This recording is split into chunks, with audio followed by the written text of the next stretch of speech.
Hello mga ka-Ainis! Chow pan at pork chop naman ang niluto ko at ito ang ingredients. Ayan, nagisa na ako ng bawang. Tapos nilagay ko ng sibuyas. Sinunod ko ang pork giniling. Then, ang hipon.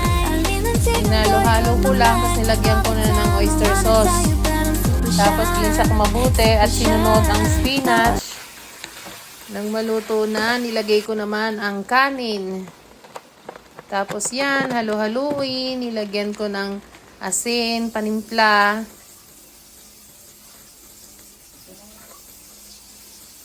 Tapos nagprito na rin ako ng pork chop.